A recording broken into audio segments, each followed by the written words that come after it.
राजस्थान में चुनावी रणभेरी बच चुकी है। इसके लिए दो धुर विरोधी पार्टियां तैयारियों के लिए अपनी जान फूंक रही हैं।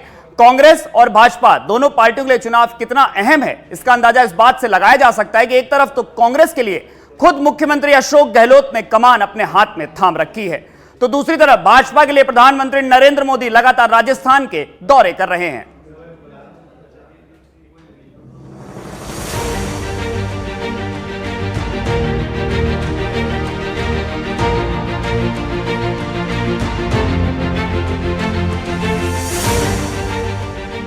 इस साल 4 राज्यों में चुनाव होने को हैं। देश की मुख्य पार्टियां कांग्रेस और भाजपा इन चुनावों के लिए जी तोड़ मेहनत कर रही हैं, क्योंकि अब इसमें गला काट टक्कर होने वाली है। हर राज्य, चाहे वो छत्तीसगढ़ हो, मध्य प्रदेश हो, तेलंगाना हो या फिर राजस्थान हो, चारों ही राज्यों में ये पार्टियां मैदान में उतर चुकी हैं। लेकिन सबसे ज्यादा फोकस इनका राजस्थान पर है। वजह है इस राज्य का चुनावी इतिहास, एक बार सत्ता बदलने की प्रथा। ऐसी प्रथा जो इस बार कांग्रेस बदलना चाहती है तो भाजपा कायम रखना चाहती है। सत्ता बदलने की परिपाटी 1998 से शुरू हुई, जो आज तक जारी है। इसे तोड़ने के लिए कांग्रेस के पास राजस्थान में अशोक गहलोत जैसा मजबूत चेहरा है, जिस पर वो चुनाव का सारा दारोमदार रख दिया है। तो वहीं भाजपा इस मजबूती के आगे थोड़ी कमजोर दिखाई दे रही है, क्योंकि अभी तक वो राज्य में कोई एंटी इनकम्बेंसी जैसा माहौल नहीं बना पाई है। शायद इसीलिए वो प्रधानमंत्री नरेंद्र मोदी का सहारा ले रही है। ऐसा इसलिए कहा जा रहा है क्योंकि राजस्थान में प्रधानमंत्री का ये 10 महीने में 8वां दौरा है। बीजेपी इस बार कांग्रेस को सत्ता से बाहर करना चाहती है। ऐसे में उनके दौरे के पीछे एक कारणों के अलग अलग सियासी मायने निकाले जा रहे हैं। आपको बता दें कि प्रधानमंत्री नरेंद्र मोदी इस बार शेखावटी में पधारे। सीकर में उन्होंने जनसभा की। मोदी ने इस बार अपने दौरे के लिए शेखावटी क्षेत्र को ही क्यों चुना? राजनीतिक जानकार इसके 2 कारण बताते हैं। पहला तो ये कि वे राजस्थान की सियासत में अहम किरदार रखने वाले जाटों को साधना चाहते हैं, क्योंकि राजस्थान की सियासत में जाट बेहद अहम भूमिका रखते हैं। राजस्थान की राजनीति में जाटों की भी एक बड़ी हिस्सेदारी है। 12% जाट समुदाय की जनसंख्या है। प्रदेश के नागौर, जोधपुर, भरतपुर, झुंझुनू, सीकर को एक तरह से जाटलैंड कहा जाता है। हनुमानगढ़, गंगानगर, बीकानेर, चुरू, जयपुर, चित्तौड़गढ़, अजमेर, बाड़मेर, टोंक, ये सब जाट बाहुल्य इलाकों में आते हैं। विधानसभा की 200 में से 60 सीटों पर जाटों का प्रभुत्व है। पिछली बार के चुनाव में 37 विधायक जाट समुदाय से बने। इनका दबदबा इतना है कि हर बार चुनाव में कम से कम 10 से 15% तक सीटें इसी समुदाय से होती हैं। इस समुदाय की राजनीति पर पकड़ कुछ ऐसी है कि कांग्रेस, भाजपा या कोई और पार्टी इसे नजरअंदाज नहीं कर सकती है, क्योंकि प्रदेश की सत्ता किसके हाथ लगेगी, इस फैसले में जाटों का एक बड़ा रोल है। राजस्थान के सियासी गणित में जाट वोट इसलिए और अहम हो जाते हैं क्योंकि उनके वोट एक मुश्त पड़ते हैं। ऐसे में जिस दल को जाटों की ओर से हरी झंडी मिल जाती है, उसका सत्तासीन होना एक तरह से पक्का हो जाता है। जाट बेल्ट के नाम से शेखावटी का राजनीति में दमदार इतिहास रहा है। भाजपा और कांग्रेस ने जाटों को साधने के लिए अपने अपने प्रदेश अध्यक्ष भी जाट ही रख दिए थे। ये दोनों अध्यक्ष शेखावटी से ही निकले हैं। कांग्रेस के प्रदेश अध्यक्ष गोविंद सिंह डोटासरा सीकर की लक्ष्मणगढ़ विधानसभा सीट से विधायक हैं, तो भाजपा के पूर्व प्रदेश अध्यक्ष सतीश पूनिया का जन्म स्थल चुरू है। कुल 37 विधायकों में 22 कांग्रेस के विधायक हैं। महज 10 जाट विधायक ही भाजपा के पास हैं। साफ दिख रहा है कि इस जाट पॉलिटिक्स में भी भाजपा काफी पीछे है। ऐसे में जाट पॉलिटिक्स को लेकर कांग्रेस की 5 उंगलियां घी में है। भाजपा को काफी मशक्कत करने की जरूरत है। शेखावटी के जिस इलाके में प्रधानमंत्री मोदी आए और जो मुख्य जिले इस क्षेत्र में आते हैं, उनमें सीकर, जहां प्रधानमंत्री आए थे, शेखावटी में शामिल चुरू और झुंझुनू कांग्रेस का किला माना जाता है। पिछले चुनावों में सीकर, चुरू और झुंझुनू की 21 में से 17 सीटों पर कांग्रेस ने झंडा फहराया था। एक पर निर्दलीय विधायक है जो कांग्रेस का समर्थन करती है। बाकी 3 सीटों पर भाजपा के विधायक हैं, जिसमें राजेंद्र राठौड़, अभिनेश महर्षि और सुभाष पूनिया शामिल हैं। राजेंद्र राठौड़ चुरू सीट से हैं, अभिनेश महर्षि चुरू की रतनगढ़ सीट से और सुभाष पूनिया जो झुंझुनू के सूरजगढ़ से विधायक हैं। भाजपा सीकर की सभी 8 सीटें हार गई थी। वहीं चुरू की 6 में से केवल 2 सीटें भाजपा को मिली थी, तो झुंझुनू की 7 में से केवल 1 सीट भाजपा जीत पाई थी। ऐसे में भाजपा जिन इलाकों में कमजोर है, वहां पर प्रधानमंत्री नरेंद्र मोदी की सभा करवाने की रणनीति के तहत भाजपा आगे बढ़ रही है। इस जनसभा और किसानों की योजनाओं की लॉन्चिंग के जरिए प्रधानमंत्री नरेंद्र मोदी शेखावटी इलाके में भाजपा के कमजोर प्रदर्शन को चुनावी ताकत देने की कोशिश कर रहे हैं और चुनाव के साथ साथ जातिगत समीकरण भी साध रहे हैं। इसीलिए इस विधानसभा चुनाव की सरगर्मी बढ़ने के साथ ही प्रधानमंत्री नरेंद्र मोदी के दौरे भी बढ़ रहे हैं। वहीं सीकर में भाजपा की हालत देखते हुए प्रधानमंत्री ने यहाँ के लोगों से हर सीट पर कमल खिलाने की अपील कर दी है। राजस्थान के विकास के लिए जैसे पूरा राजस्थान आज मुझे साथ दे रहा है, मेरा शेखावटी भी पीछे नहीं रहेगा, ये मुझे पूरा भरोसा है। साथियों, हाथ ऊपर करके मुझे जवाब दीजिए, शेखावटी की हर सीट, हर विधानसभा सीट, हर बूथ पर कमल खिला करके रहेंगे। ये संकल्प है, ये वादा है। साथियों, ये ऊर्जा पूरे राजस्थान के हर बूथ में कमल खिलाएगी। इसी विश्वास के साथ घर घर मंत्र लेके चले जाइए, भ्रष्टाचारी क्विट इंडिया, परिवारवादी क्विट इंडिया। आपको बता दें कि भाजपा ये पहले ही साफ कर चुकी है कि आने वाले विधानसभा चुनाव में पार्टी की तरफ से स्थानीय नेता का चेहरा आगे नहीं किया जाएगा। प्रधानमंत्री नरेंद्र मोदी के नाम को आगे रखकर भाजपा विधानसभा चुनाव में उतरेगी। यहाँ आपको बता देते हैं कि प्रधानमंत्री नरेंद्र मोदी बीते 10 महीनों में 8 बार राजस्थान आ चुके हैं, तो इस जुलाई महीने में वे 2 बार आ गए हैं। 30 सितंबर 2022 को प्रधानमंत्री आबू रोड आए थे, फिर 1 नवंबर 2022 को मानगढ़ धाम आए थे। इसके बाद 28 जनवरी 2023 को भीलवाड़ा के गुर्जर समाज के सम्मेलन में उन्होंने हिस्सा लिया था। फिर 12 फरवरी 2023 को दौसा के धनावड़ में दिल्ली मुंबई एक्सप्रेसवे का उन्होंने लोकार्पण किया था। 10 मई 2023 को नाथद्वारा और सिरोही में प्रधानमंत्री ने जनसभा की थी। इसके बाद 31 मई 2023 को अजमेर के कायड़ में उन्होंने जनसभा को संबोधित किया था। 8 जुलाई 2023 को बीकानेर में प्रधानमंत्री की जनसभा हुई और फिर अब 27 जुलाई 2023 को सीकर में उन्होंने किसानों को सौगात दी है। इसके अलावा प्रधानमंत्री नरेंद्र मोदी की जनसभा के जरिए प्रदेश के सभी गुटों में बार बार एकजुटता का संदेश दिया जा रहा है और एकजुट होकर विधानसभा चुनाव लड़ने का संकेत दिया जा रहा है। बहरहाल अब ये देखना काफी दिलचस्प रहेगा कि प्रधानमंत्री नरेंद्र मोदी के दौरे राजस्थान में अपना मैजिक चला पाएंगे या नहीं, राजस्थान की जनता को रिझा पाएंगे या फिर नहीं, या फिर जनता अपने मुख्यमंत्री अशोक गहलोत के साथ जाना ही पसंद करेगी। ब्यूरो रिपोर्ट, सच पे धड़क। तो कांग्रेस और भाजपा दोनों ही पार्टियां खुद को इस चुनावी समर में झोंकने में कोई कसर नहीं छोड़ रही हैं। विधानसभा चुनावों की हवा चलने के साथ इन दलों ने अपने झंडे तान दिए हैं। जहां भाजपा की तरफ से लगातार दिल्ली खेमे के नेताओं को मैदान में उतारा जा रहा है, तो खुद प्रधानमंत्री नरेंद्र मोदी ने मरुधरा में कमान संभाल रखी है। इस कड़ी में प्रधानमंत्री शेखावटी क्षेत्र सीकर आए। यहां से उन्होंने देश भर के किसानों को कई सौगातें दी, लेकिन इस कार्यक्रम से पहले केंद्र और राज्य में तनातनी देखने को मिली। क्या है पूरा मामला, यह रिपोर्ट देखिए।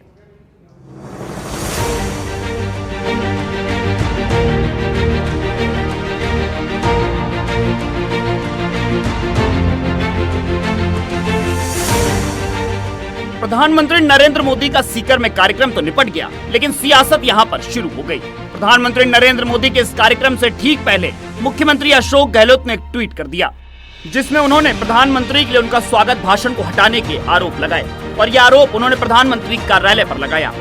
उन्होंने कहा कि प्रधानमंत्री के कार्यक्रम से उनकी 3 मिनट की स्पीच हटा दी गई, इसीलिए भाषण के जरिए वे प्रधानमंत्री का स्वागत नहीं कर पाएंगे। मुख्यमंत्री ने ट्वीट किया कि माननीय प्रधानमंत्री श्री नरेंद्र मोदी जी, आज आप राजस्थान पधार रहे हैं। आपके कार्यालय पीएमओ ने मेरा पूर्व निर्धारित 3 मिनट का संबोधन कार्यक्रम से हटा दिया है, इसीलिए मैं आपका भाषण के माध्यम से स्वागत नहीं कर सकूंगा। अतः मैं इस ट्वीट के माध्यम से आपका राजस्थान में तहे दिल से स्वागत करता हूँ। इसके बाद उन्होंने प्रधानमंत्री नरेंद्र मोदी से राजस्थान के लिए कुछ मांगों को पूरा करने की मांग की। उन्होंने कहा कि भाषण से जो वो मांग करते वो इस ट्वीट से करते। मुख्यमंत्री गहलोत ने ये ट्वीट मोदी के कार्यक्रम से पहले सुबह 7:40 पर किया। इसके तुरंत बाद मुख्यमंत्री गहलोत के इस आरोप का जवाब भी पीएमओ से दिया गया। ठीक 2 घंटे बाद यानी 9:58 पर लगभग 10 बजे ये ट्वीट किया गया, जिसमें जवाब मिला कि मुख्यमंत्री को निमंत्रण दिया गया है और प्रधानमंत्री कार्यालय ने स्पीच नहीं हटाई है, बल्कि मुख्यमंत्री के कार्यालय से ये सूचना मिली कि मुख्यमंत्री इस कार्यक्रम में शामिल नहीं हो पाएंगे। इस ट्वीट में कहा गया कि प्रोटोकॉल के अनुसार आपको विधिवत आमंत्रित किया गया है और आपका भाषण भी निर्धारित किया गया है, लेकिन आपके कार्यालय ने कहा कि आप शामिल नहीं हो पाएंगे। प्रधानमंत्री नरेंद्र मोदी के पिछले दौरे के दौरान भी आपको हमेशा की तरह आमंत्रित किया गया है और आपने अपनी उपस्थिति से उन कार्यक्रमों की शोभा बढ़ाई है। आज के कार्यक्रम में शामिल होने के लिए आपका हार्दिक स्वागत है। विकास कार्यों की पट्टिका पर भी आपका नाम दर्ज किया गया है। जब तक आपको हाल ही में लगी चोट के कारण कोई शारीरिक परेशानी ना हो, तो आपकी उपस्थिति को बहुत महत्व दिया जाएगा। इस इसके बाद गहलोत ने पीएमओ के जवाब पर फिर ट्वीट कर कहा कि मैं अभी भी वीडियो कॉन्फ्रेंसिंग के माध्यम से नॉन इंटरैक्टिव मोड पर शामिल रहूंगा। इसके बाद मुख्यमंत्री अशोक गहलोत सीकर के इस कार्यक्रम में वीसी के जरिए शामिल भी हुए। लेकिन इस मामले पर सियासत शुरू होने में भी रत्ती भर का समय नहीं लगा। कांग्रेस प्रदेश अध्यक्ष गोविंद सिंह डोटासरा ने प्रधानमंत्री के कार्यक्रम में मुख्यमंत्री गहलोत के स्पीच को हटाने को लेकर नाराजगी जताई और ये भी कह दिया कि जब प्रदेश की इन परियोजनाओं में राज्य और केंद्र दोनों का हिस्सा है तो फिर राज्य के मुखिया की स्पीच हटाने का क्या मतलब है। आज फेडरल सिस्टम में एक स्टेट में जब उद्घाटन करने आ रहे हैं 50% पैसा स्टेट गवर्नमेंट का लगा हुआ है और मुख्यमंत्री का 3 मिनट का स्पीच भी नहीं कराना, मैं समझता हूं कि ये इस फेडरल सिस्टम को थोड़ा सा ठीक नहीं करता है, इसको खराब करता है। मैं चाहूंगा कि देश के प्रधानमंत्री को बड़ा दिल रखना चाहिए और केंद्र और स्टेट दोनों मिलकर के ही तो योजनाएं और योजनाओं की क्रियान्विति करती है। कोई भी ऐसी योजना बता दीजिए केंद्र की जो राज्य सरकार के माध्यम से नहीं संचालित होती है या उसका लाभ जनता को नहीं मिलता है। लेकिन ट्विटर पर सवाल जवाब का इस सिलसिला ट्विटर वॉर में बदल गया। इधर डोटासरा ने केंद्र पर सवाल उठाए तो उधर से राजेंद्र राठौड़ ने मुख्यमंत्री पर निशाना साधा। उन्होंने ट्वीट कर कहा कि मुख्यमंत्री अशोक गहलोत का झूठ पकड़ा गया है। प्रोटोकॉल के अनुसार कार्यक्रम में आपको विधिवत आमंत्रित किया गया है और आपका भाषण भी निर्धारित किया गया है, लेकिन आप ही के कार्यालय ने कहा कि आप शामिल नहीं हो पाएंगे। वहीं विकास कार्यों की पट्टिका पर भी आपका नाम दर्ज है। कृपया करके राजस्थान के विकास कार्यों को राजनीतिक चश्मे से नहीं देखें और जनता को गुमराह न करें। हालांकि इन सब के बाद मुख्यमंत्री अशोक गहलोत वीसी के जरिए इस कार्यक्रम से जुड़े। उन्होंने प्रधानमंत्री मोदी का पूरा कार्यक्रम देखा। इधर प्रधानमंत्री नरेंद्र मोदी ने मंच से मुख्यमंत्री अशोक गहलोत के जल्द से जल्द ठीक होने की कामना की। राजस्थान के मुख्यमंत्री श्रीमान अशोक गहलोत जी कुछ दिनों से बीमार चल रहे हैं, उनके पैरों में कुछ तकलीफ है। आज इस कार्यक्रम में आने वाले थे लेकिन उस कठिनाई के कारण नहीं आ पाए हैं। मैं उनके उत्तम स्वास्थ्य के लिए प्रार्थना करता हूं। आपको बता दें कि इस कार्यक्रम से प्रधानमंत्री नरेंद्र मोदी ने देश के किसानों के लिए 1.25 लाख प्रधानमंत्री किसान समृद्धि केंद्र समर्पित किए। यूरिया गोल्ड के नाम से सल्फर कोटेड यूरिया को लॉन्च किया। डिजिटल कॉमर्स के लिए ओपन नेटवर्क पर 1500 किसान उत्पादक संगठनों की ऑन बोर्डिंग की शुरुआत की। प्रधानमंत्री किसान सम्मान निधि के तहत लगभग 17,000 करोड़ रुपए की 14वीं किस्त की राशि 8.5 करोड़ से ज्यादा लाभार्थियों को दी। इसके अलावा उदयपुर, बांसवाड़ा, प्रतापगढ़ और डूंगरपुर जिलों में स्थित 6 एकलव्य मॉडल आवासीय विद्यालयों का उद्घाटन किया। केंद्रीय विद्यालय तिवरी, जोधपुर का भी लोकार्पण उन्होंने किया। इसके साथ ही 7 मेडिकल कॉलेज की आधारशिला रखी और 5 नए मेडिकल कॉलेजों का लोकार्पण किया। इसके बाद इस कार्यक्रम से इतर एक प्रधानमंत्री नरेंद्र मोदी की आम सभा भी आयोजित की गई।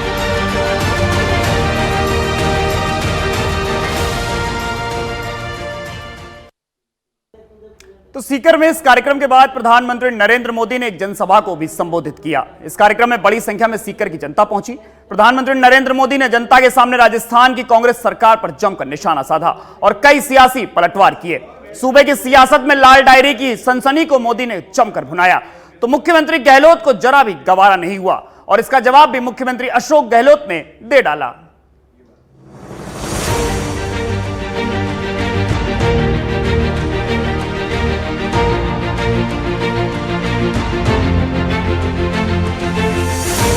इन दिनों राजस्थान का सियासी पारा लाल डायरी की सनसनी से काफी चढ़ा हुआ है।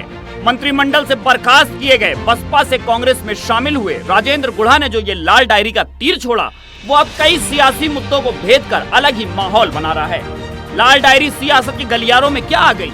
हर राजनीतिक पार्टी इस बहती गंगा में हाथ धोने के मौके ढूंढने लगी। मौके क्या मिले?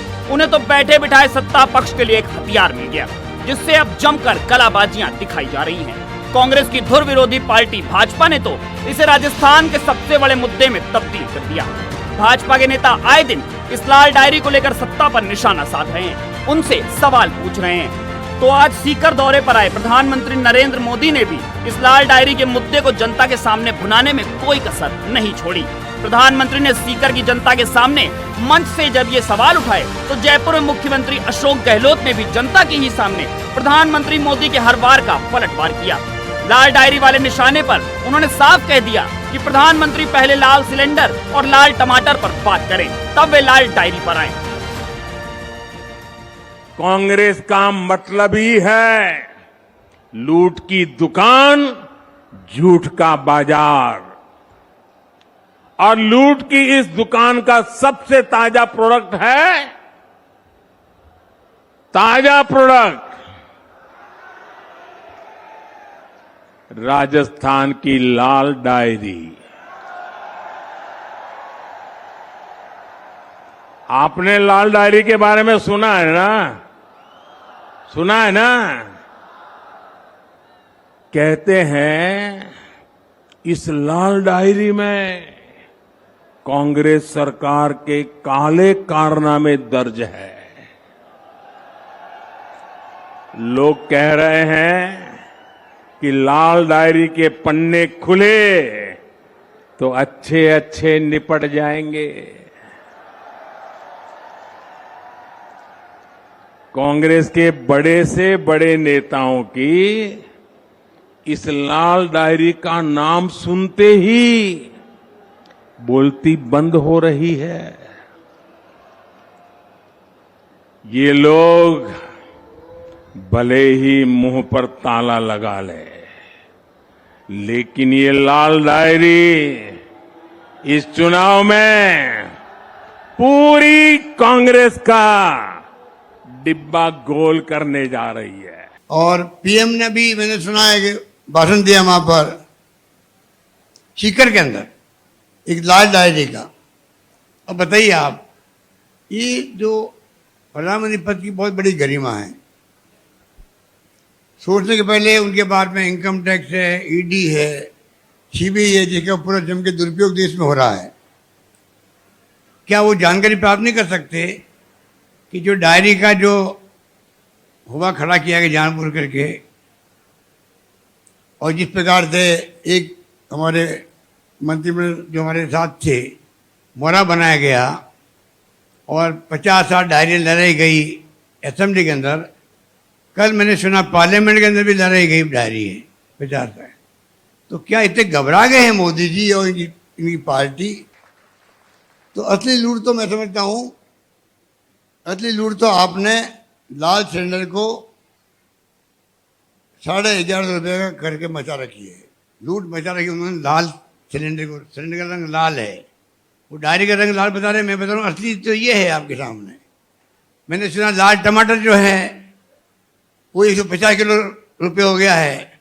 लूट उन्होंने मचा रखी है, वो लाल टमाटर है। प्रधानमंत्री जी को बजाय लाल डायरी की बात करनी, जो कपोल कल्पित डायरी है, कोई डायरी है ही नहीं थी, उसको लेकर राजनीति हो रही है। उसके बजाय तो उनको चाहिए असली पे आए, लाल टमाटर लाल है। और महंगाई की मार से आमदनी जो खत्म हो रही है, तो गुस्से में लोगों का चेहरा लाल हो गया है। उसकी बात करते हैं कैसे मैं इनको राहत दिलाऊं, वो बात नहीं करेंगे। प्रधानमंत्री नरेंद्र मोदी ने सिर्फ लाल डायरी ही नहीं, उन्होंने कई मुद्दों को मंच से उछाला। विपक्ष के इंडिया वाले मुद्दे, किसानों और पानी के मुद्दे पर उन्होंने कांग्रेस सरकार पर कई सवाल खड़े किए। उन्होंने विपक्ष के एकजुट होने और यूपीए को इंडिया में तब्दील करने वाले मामले पर भी जमकर निशाना साधा। उन्होंने कांग्रेस को लूट की दुकान और झूठ का बाजार करार दिया। और तो और सिमी के पीएफआई में बदलने की भी बात कहकर कांग्रेस पर निशाना साध गए। पहले के जमाने में कोई पीढ़ी, कोई कंपनी अगर बदनाम हो जाए तो उसके फ्रॉड करने वाली कंपनी का चिट्ठा निकल जाए तो तुरंत वो कंपनी वाले नया बोर्ड लगा करके अपना कारोबार शुरू कर करके लोगों को भ्रमित करने का काम करते हैं और नाम बदल करके लोगों को मूर्ख बना करके अपना धंधा पानी चलाने की कोशिश करते हैं। कांग्रेस और उसके साथियों की जमात ऐसी फ्रॉड कंपनियों की नकल कर रही है। यूपीए के कुकर्म लोगों को याद न आए, इसलिए इन्होंने अपना नाम यूपीए से बदलकर INDIA कर दिया और इतना लंबा कर दिया कि लोग भूल जाएं।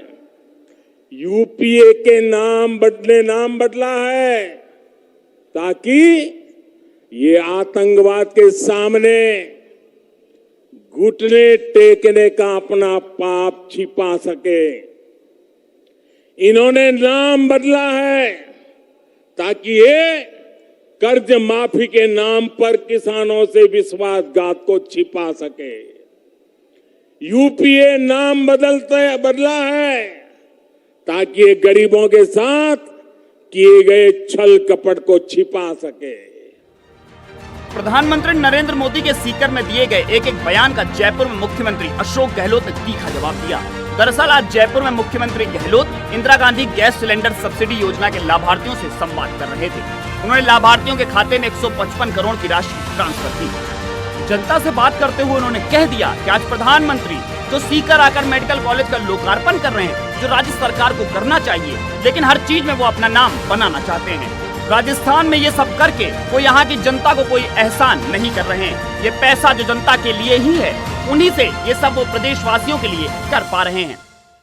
केंद्र सरकार जो पहल देती है कि वो एहसान नहीं करती है। हम आपको जो 1150 सिलेंडर 500 में दे रहे हैं, 10 स्कीम दे रहे हैं, हमको एहसान नहीं करें आपके ऊपर। ये जनता का हक है कि सरकार जो भी हो वो जन कल्याणकारी योजना चलाए, राहत पहुंचाए। जैसी स्थिति बनती है, महंगाई का जमाना आ गया तो हमने ये योजना लागू कर दी जिससे कि लोगों को राहत मिले, बचत होगी परिवारों में, महिलाएं बचत करेगी तो बच्चों का अच्छे ढंग से लालन पोषण करेगी। इस थीम से हमारी स्कीम बनती है। बहरहाल प्रधानमंत्री मोदी और मुख्यमंत्री अशोक गहलोत के बीच इस बार पलटवार का माहौल देखते हुए ये साफ पता चलता है कि दोनों के बीच सियासी तल्खियां कितनी ज्यादा हैं। ऐसे में जाहिर है कि चुनावी समय में प्रवेश कर चुके राजस्थान में अब इस तरह का माहौल आए दिन देखने को मिलेगा। इन सब के बीच अब ये देखना दिलचस्प रहेगा कि मरुधरा की ये सियासी हवा किस दिशा में बहेगी। ब्यूरो रिपोर्ट, सच पे धड़क।